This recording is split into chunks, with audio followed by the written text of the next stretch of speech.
ഇന്നലെ ജയ്പൂരിലെ ഒരു സ്കൂളിൽ സന്ദർശനം നടത്താനെത്തിയ CJP പ്രവർത്തകരായ അശുതോഷ് റാങ്കയെ അവിടെയുള്ള BJP പ്രവർത്തകർ ആക്രമിച്ച വാർത്ത പുറത്തു വന്നിരുന്നു. പക്ഷേ അതിനു പിന്നാലെ ഇപ്പോൾ അവർ പരിശോധന നടത്താനെത്തിയ സ്കൂളിന്റെ യഥാർത്ഥ രൂപം പുറത്തുവരികയാണ്.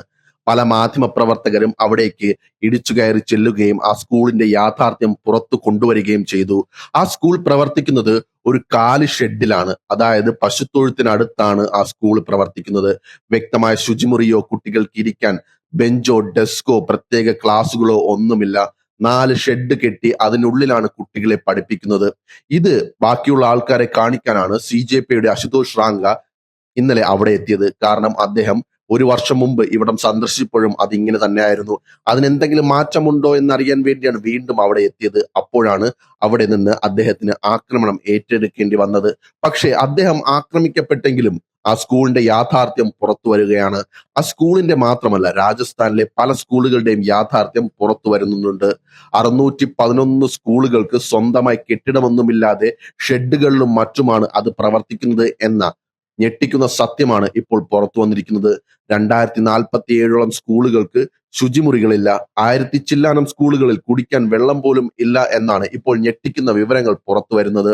CJPയുടെ സ്ഥാപകനായ അഭിജിത് ദീപ്കെ ഇപ്പോൾ മുന്നോട്ട് വയ്ക്കുന്ന പുതിയൊരു ക്യാമ്പയിനാണ് സ്കൂൾ ടീക്ക് കെറോ മൂവ്മെന്റ്. അതായത് രാജ്യത്തെ സർക്കാർ സ്കൂളുകൾ, സാധാരണ കുട്ടികൾ പഠിക്കുന്ന, അടിസ്ഥാന വർഗത്തിലും അതിന് താഴെ നിന്നും വരുന്ന കുട്ടികൾ പഠിക്കുന്ന സ്കൂളുകൾ മികച്ചതാക്കണം.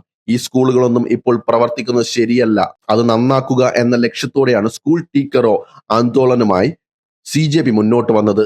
അഭിജിത് ദീപ്കെ തന്നെ മഹാരാഷ്ട്രയിലെ പല സ്കൂളുകളിലും എത്തി അവിടുത്തെ ശോചനീയാവസ്ഥ പുറത്തു കാണിച്ചു. പെൺകുട്ടികൾക്ക് പോലും നല്ലൊരു ശുചിമുറി ഇല്ലാത്ത അവസ്ഥയാണെന്ന് അദ്ദേഹം തുറന്നു പറയുന്നു. അദ്ദേഹത്തിന്റെ വീഡിയോകൾ അത് തെളിവായി കാണിക്കുന്നു. പല സ്കൂളുകളും ഇടിഞ്ഞു വീഴാറായ അവസ്ഥയിലാണ്. ഈ സ്കൂളുകളിലാണ് രക്ഷിതാക്കൾ വിശ്വസിച്ച് അവരുടെ കുട്ടികളെ അയക്കുന്നത്.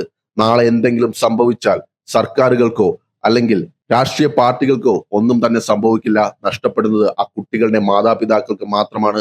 അതിനൊപ്പം തന്നെ രസകരമായ കാര്യങ്ങളും നടക്കുന്നുണ്ട്. ചില സ്കൂളുകൾ പരിശോധിക്കാൻ എത്തുമെന്ന് അറിഞ്ഞ ഉടൻ തന്നെ അവിടെ മറ്റ് സംവിധാനങ്ങൾ ഒരുക്കുന്നു, നല്ല പാത്രങ്ങൾ കൊണ്ടുവരുന്നു, അവിടുത്തെ ബിൽഡിംഗ് എല്ലാം ശരിയാക്കാൻ ശ്രമിക്കുന്നു. അഭിജിത്ത് അവിടെ എത്തിയപ്പോൾ സ്കൂളിൽ കുട്ടികളുണ്ട്. പക്ഷെ ആ കുട്ടികളെല്ലാം തന്നെ മറ്റുള്ള ഇംഗ്ലീഷ് മീഡിയം സ്കൂളുകളിൽ നിന്ന് വന്നതാണെന്നും അദ്ദേഹം തെളിവടക്കം മുന്നോട്ട് കാണിക്കുന്നുണ്ട്. പക്ഷെ അദ്ദേഹം പറയുന്നുണ്ട്, പുതിയ പാത്രവും പുതിയ കെട്ടിടവും വരുന്നത് തന്നെയാണ് ഞങ്ങളുടെ ആവശ്യം. ഞങ്ങൾ വരുന്നുണ്ട് എന്നറിഞ്ഞെങ്കിലും അതെങ്കിലും ഇവർ ചെയ്യുന്നുണ്ടല്ലോ എന്ന്. നമ്മുടെ കുട്ടികൾ പഠിക്കേണ്ട സ്കൂളുകളാണ്, അവിടുത്തെ അവസ്ഥയാണ് ഈ കാണുന്നത്. രാജസ്ഥാനിലെ സർക്കാർ സ്കൂളുകൾ സന്ദർശിക്കുന്നത് വിലക്കേർപ്പെടുത്തിയിട്ടുണ്ട്. അതിലേറ്റവും രസകരമായ കാര്യം, സ്കൂൾ സന്ദർശിച്ച് വീഡിയോ എടുക്കുന്നവർക്കെതിരെ പോക്സോ കേസ് ചുമത്തുമെന്നാണ് ഇപ്പോൾ ഭീഷണിപ്പെടുത്തിയിരിക്കുന്നത്. യോഗി ആദിത്യനാഥ് പറഞ്ഞത്, വരൂ ഞങ്ങളുടെ സ്കൂളുകൾ സന്ദർശിക്കൂ എന്നാണ് ഒരു പ്രസംഗത്തിൽ. പക്ഷേ UPയിലും ഇപ്പോൾ സ്കൂളുകൾ സന്ദർശിക്കുന്നതിനും വീഡിയോ എടുക്കുന്നതിനും വിലക്കേർപ്പെടുത്തിയിരിക്കുകയാണ്. എന്തിനാണ് ഇവർ ഭയപ്പെടുന്നത്? സ്കൂളുകൾ നല്ലതാണെങ്കിൽ അത് അവർ വന്ന് വീഡിയോ എടുത്തോട്ടെ. കുട്ടികളുടെ സ്വകാര്യത സംരക്ഷിക്കുക തന്നെ വേണം. ആ സ്വകാര്യത സംരക്ഷിച്ചുകൊണ്ട് തന്നെ അവർക്ക് സ്കൂളിന്റെ അവസ്ഥ പുറത്തു കൊണ്ടുവരാമല്ലോ. അപ്പോൾ ഇവർ ഭയപ്പെടുന്നുണ്ടെങ്കിൽ സ്കൂളിന്റെ അവസ്ഥ ശോചനീയമാണ് എന്നതാണ് അതിനുള്ള ഉത്തരം. അതിന്റെ തെളിവുകളാണ് CJPയും മറ്റ് സംഘടനകളും പുറത്തു കൊണ്ടുവരാൻ ശ്രമിക്കുന്നത്. CJP ഒരിക്കലും ഒരു രാഷ്ട്രീയ പാർട്ടിയല്ല, ഒരു പ്രഷർ സിസ്റ്റമായി മാറുകയാണെന്നാണ് അഭിജിത് ദീപ്കെ പറഞ്ഞത്. അതിനുള്ള ഏറ്റവും വലിയ തെളിവാണ് അവരുടെ ഇപ്പോഴത്തെ മൂവ്മെന്റ്. സർക്കാർ സ്കൂളുകളെ നന്നാക്കുക എന്ന ലക്ഷ്യത്തോടെ അവർ മുന്നോട്ട് വയ്ക്കുന്ന ഈ മൂവ്മെന്റ് അത് വരും കാലങ്ങളിൽ വലിയൊരു തീയായി തന്നെ മാറുമെന്നാണ് നിരീക്ഷകർ കരുതുന്നത്.